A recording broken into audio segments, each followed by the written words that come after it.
Hello my dear friends, and welcome back to another little vlog type video. I'm just going to take you guys with me and catch you up on a few things. I got tickets to go see Lana next year. I'll be seeing her in Dublin. I am so excited. And it has been announced that Sabrina Carpenter is coming to Denmark, and I almost tried for London, then they were sold out. I was so close to buying like second-hand tickets that were extremely expensive, but I just like had a feeling that she might extend this tour, and I was like, to me, doesn't really matter where, but I would go a lot of different places to see her at this point, but her coming to Denmark is so perfect. So I've signed up to the pre-sale, which will be happening soon, and yeah, fingers crossed. I really want to see her. Now, first off, today I did have a few purchases I wanted to update you guys on. I can't actually show you all the Black Friday shopping I've done because I've sent it to Denmark, as I'll be there really soon. So that just made more sense, but I'll try and show it to you when I get home because I did some good shopping. First up, I need to show you this adorable little wintry bag. It did cost me all of 23 euros, and I just think it's really cute. Like, obviously, we all know what it's trying to give, and no, it is not that, but I don't actually care. I care about it looking cute, and obviously, you know, it's not like a, how do you say? It's not like a counterfeit. It's just like a dupey thing. And for me, I would actually say that my opinion on the dupe and dupe culture has softened over time. But I think a combination of the fashion industry and designer brands kind of taking the piss, like all these scandals recently with the manufacturing of big designers being really shit and under really poor circumstances, combined with, I mean, I guess Hermes has always been in their sort of price bracket, but along with the like insane price rises on so many designer brands without the corresponding quality improvements, on the contrary, like poorer quality, combined with a lot of absolutely crazy things happening in the world over the last years, and like the economy, all of it just makes me feel like I care less because, yeah, I don't know, I don't necessarily feel like that all big designer brands stand for sort of quality and craftsmanship anymore. Hermes probably does, so I'm not talking strictly about this purchase, but I am talking about, you know, as a general. I think I've seen too much, I've experienced too much where I'm like, yeah, I kind of feel like they do sometimes take the piss. And while I love being a little bit flashy, I love good quality, you know, I'm a Leo, it has just reached a point where I guess my perspective on it has changed. Perhaps it's a combination of me getting older with all these sort of external factors in the world and in the industry. But I do think that's why we're also seeing such a rise of like the medium range bag, like where you see your Polens, your Demilier London, not sure if I'm saying that correctly, really on the rise, these sort of nice quality leather bags that sit at a lower price bracket than your designer bags, but still have this appeal and aura of craftsmanship and quality about them. And I think that's honestly because A, people aren't spending the money on the insane price hikes of designer, and B, are realizing that, you know, the discrepancy in quality probably isn't that big.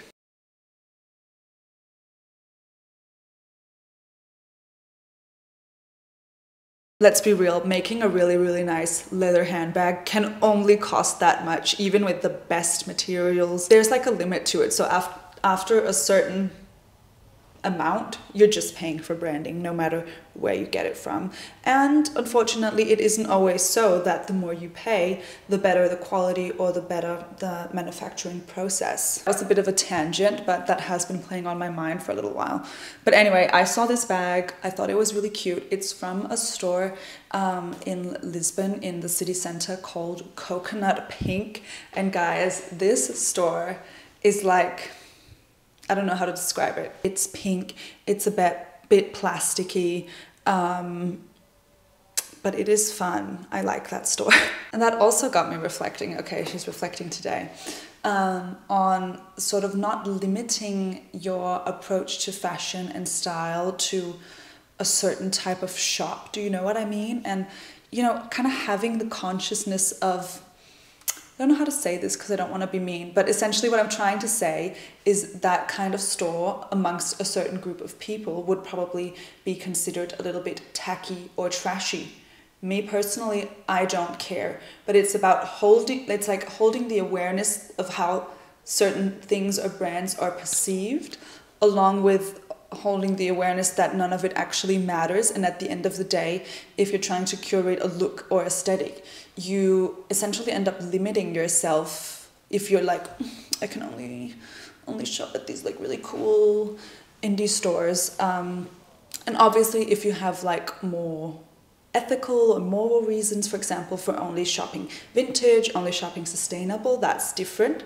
But if it's coming from like a solely aesthetic, or I almost want to say coolness perspective, I'm like, y'all need to set yourself free and just shop wherever and have a good time. And I've been writing a piece for my Instagram about this, sort of the having the awareness that certain things are perceived away, are more commercial or less cool, especially as someone who exists within this sphere of the influencer industry, which essentially is a crossover of like marketing, fashion, PR, e-commerce. Like it's a weird mix, but it's definitely like I've definitely been adjacent to the fashion crowd, to the cool crowd, particularly in Copenhagen, and I've been trying to grapple with this concept of coolness. It's something I've never possessed myself, but yeah, it's like having the awareness that something is perceived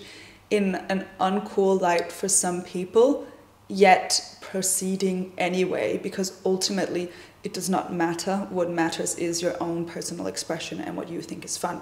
It's kind of like what I'm trying to get at, and you know, I have some anecdotes from this industry, so stay tuned for that. Anyway, that was a lot of thoughts that came from this one purchase. But yeah, girls who love a bit of glam and like a good time, go to Coconut Pink. It's a cute store. Then I need to show you what I got from Agent Provocateur. Leading up to Black Friday, they were doing extra 30% off sale items. I think that ended up going up to 40, but like I just felt like doing my shopping a bit early. Sometimes I get overwhelmed in Black Friday itself. I knew I wanted this, and I also wanted it a bit before, also because I feel like sometimes, you know, shipping takes a long time after Black Friday because so many orders are placed, and I was like, I want this, you know, to have it for Christmas time because it's a bit Christmassy. Let's see. So this is the set that I got.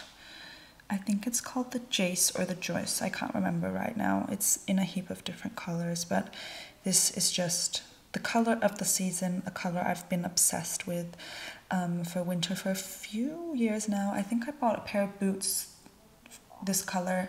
It was before I left for Sydney, so it would have been winter 2021. And since then, I've just, you know, it's obviously it's also trending now, but I really love this color. So I felt like it is a bit seasonal, it is a bit fun, but it's still like not as seasonal, you know, if you were to do a full sexy Santa-like lingerie set, which can also be fun, but this feels like something festive, but still, you know, versatile, and yeah, it's sexy. I love it. From one thing to another, if your name is Emily and you are my best friend and you're watching this video, you need to stop right now and just skip ahead a few minutes. If you are not, you may continue.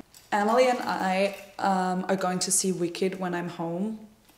I'm gonna put this down because it's making a lot of noise. I know nothing about Wicked, I just know all the stuff from the press trip, and I know that I'm obsessed with this as someone who cries easily and feels a lot myself. We've just been sending like the clips of Ariana Grande and Cynthia Erivo back and forth because we're obsessed with this vibe, and it feels like us in conversation. We've really been holding space for that, if you know what I mean. So I completely fell for this, probably a bit silly of me, but there was like 3 buy 3 get 3 for free in Claire's. Claire's, guys. I can never control myself there. It's like my inner tween just lives on. So, okay.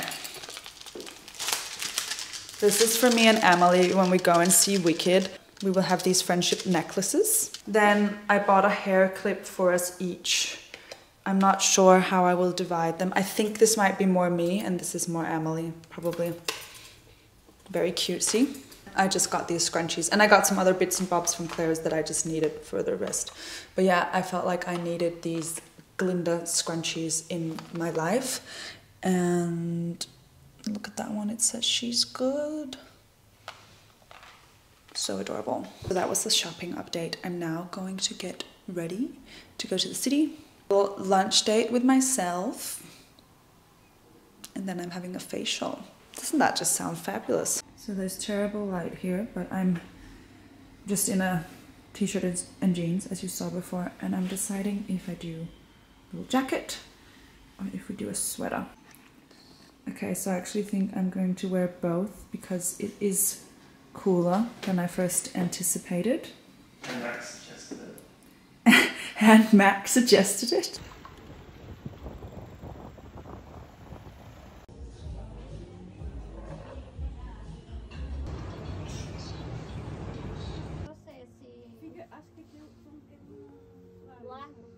É porque eu também já não tenho ela, só tenho ela em ele. Uau, fica diferente. Pois era aquilo, era levar para alguém para... Hello again, friends. I got the Sabrina Carpenter tickets this morning, so I am super excited, super happy. I did sign up to the pre-sale and the normal queue was so long. I was number 10,000 something, and I'm pretty sure Royal Arena fits 15,000 people. So I was like, and that's just for the pre-sale, right? So I was like, I'm going straight to the VIP packages. Obviously more expensive, but I did go for a seated one because those of you who follow me on Instagram and TikTok may remember that for the Eras tour, I was slightly disenchanted with the VIP, which was not very VIP at all. It was essentially just early access, and you like got some gimmicky, plasticky stuff. And I love Taylor. Those were the only tickets that were available, so I would, you know, I would do the same thing again in that situation. But yeah, so that was like essentially just early access to general admission, which meant getting in early, holding your spot, and not peeing for like 8 hours, which for me is crazy. So I didn't love that. I wouldn't probably do it for anyone else but Taylor. Would I do it for Lana? I don't know. Anyway, I don't have to because I have seated tickets for Lana as well. I'm going to Dublin in June and I've never been to Dublin. I'm so excited. I feel like I have this really romanticized view of Ireland because all my celebrity crushes tend to be Irish. Mac is half Irish, so can't be surprised there. And I just watched, I feel like if you're from Ireland, you're gonna be like, girl, what the fuck?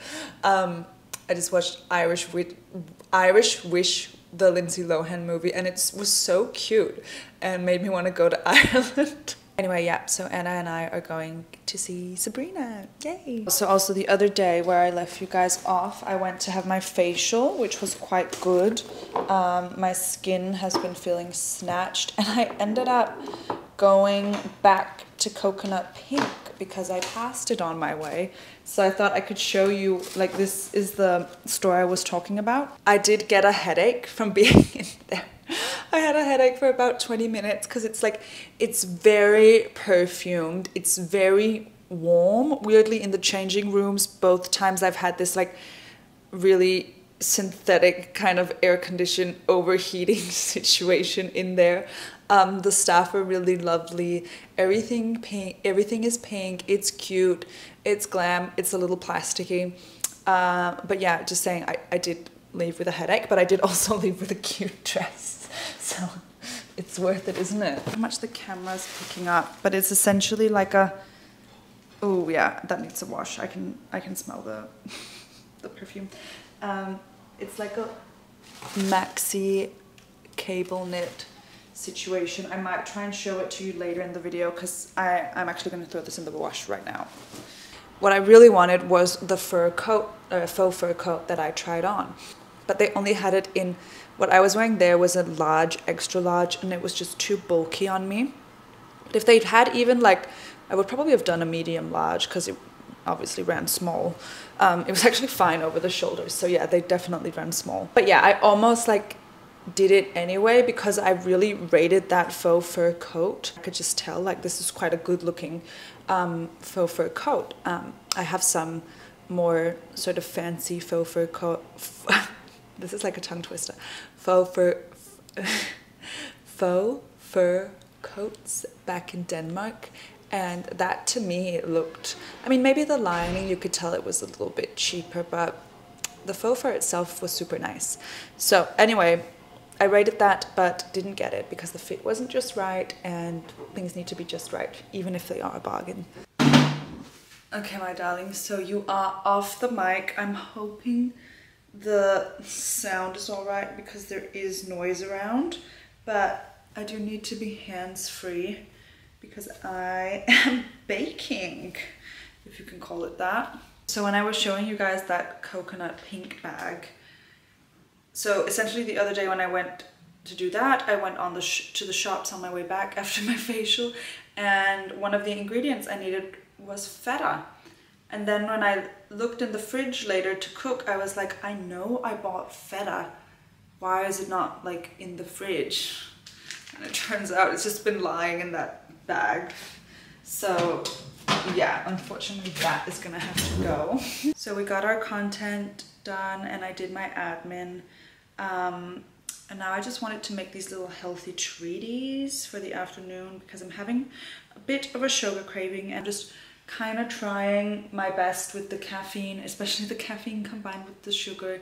I do have a sweet tooth and it just makes my energy levels go up and down all day. I have been a lot better. I think I might have mentioned this before, but I used to like take way too many naps because I would just crash in the afternoon, and unfortunately sugar just plays a part in that. So I am trying, especially because I know it's all gonna go to shit anyway during Christmas soon. But for now, a substitute is the only way for me to satisfy my sweet tooth. Where did I save this? You need 6 ingredients and 1 bowl, and then add the chocolate chips, giving it a good stir. Okay, see, that looks pretty easy, and I'll let you guys know how they turn out.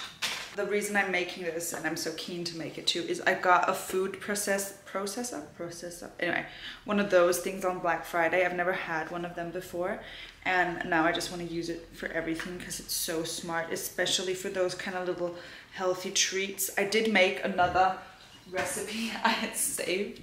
Let me show you the one. Mine do not look like it. It's actually so embarrassing what mine look like, but they taste really good. Welcome back to episode 29 of my Healthy Easy Snacks. So these are the salted date caramels. Flavor amazing. I made those in the food processor yesterday. Wait, I can't show you this. Actually, I can't. These are mine. Yeah, they are not as aesthetic, but oh my god, they taste amazing. That really, really slaps. But I just want different sweet treats right now. And I want to use my new food processor because it's so easy. I can't believe I've actually gone my whole life. And like, because when we were living in Sydney, I would do something like that once a week, and it's just so much more difficult without that little thing. So I was putting all my ingredients in here when I realized we don't have eggs.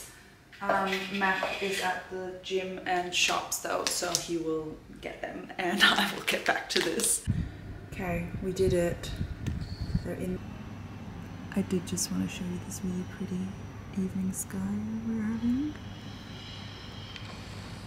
Okay, so we've just each had a cookie, not a cookie, sorry, a muffin, and they're pretty yummy. But for me, I would almost take that dough and I would prefer to do it like as a savory, like kind of food muffin.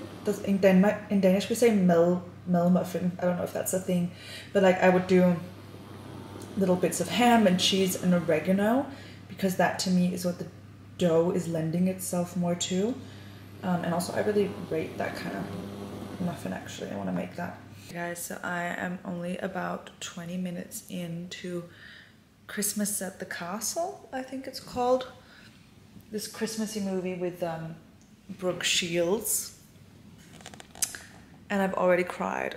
I do keep a spreadsheet, which I have not been able to work on while having my Sydney Christmases twice in a row, because simply having Christmas in summer does not allow for as much movie watching as I'm used to.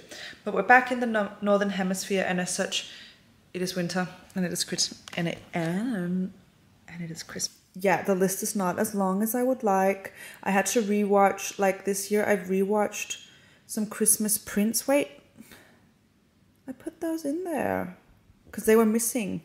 I swear I put those in there. Anyway, I've watched the two first A Christmas Prince and need to rate them stat actually until I forget, or like they all blur together in my mind. So the scoring system, predictability, how predictable is this? Antagonist, how villainy is our villain? Protagonist, do I like our sort of main character that we're rooting for? The Christmas aesthetic, this is very, very important. Love interest, self-explanatory. Then I give bonus points. So we get bonus points, for example, in Princess and the Doppelganger, when there's a crossover. We love a Netflix cinematic universe. We had the crossover to A Christmas Prince. I like that Aussie actor who's in The Holiday, so he gets an extra point. Rob Lowe too, soft spot for him. Love me some time travel, that gets extra points. And Falling for You, I was very entertained by this, the Lindsay Lohan one. I know it came out last year, but I've not had the chance to watch it until now. There was a Mean Girls reference. Oh my god, when she sang Jingle Bell Rocks in the car, that was not lost on me. So that's 5 points. And then this is If I Cried or Not, where I think there needs to be extra points for Christmas in the Castle for making me cry within 20 minutes. I think that's a new record. Usually I cry towards the end. Okay, I need to start writing it up, and I need to get the Christmas Prince in there actually, because that feels wrong. So we are rating these as good, bad Christmas movies. I know that objectively, when we speak Oscar movies or whatever, these are not good movies, but they are good movies within their own realm, okay? That's why we rank them on things such as predictability. That's a good thing. When I watched this movie, I want it to be pretty predictable. Christmas aesthetic. Like, you have to rate things as for what they are. This is something I feel quite adamantly about. I'm tired sometimes of the only good things being like the critically acclaimed or the fancy or the artsy things. Like, what about the things that people just enjoy, and let's rate them for what they are, okay? But yeah, also I just realized Princess and the Doppelganger 3 is missing, which I've definitely also watched. So this is just a mess. I need to clear that up.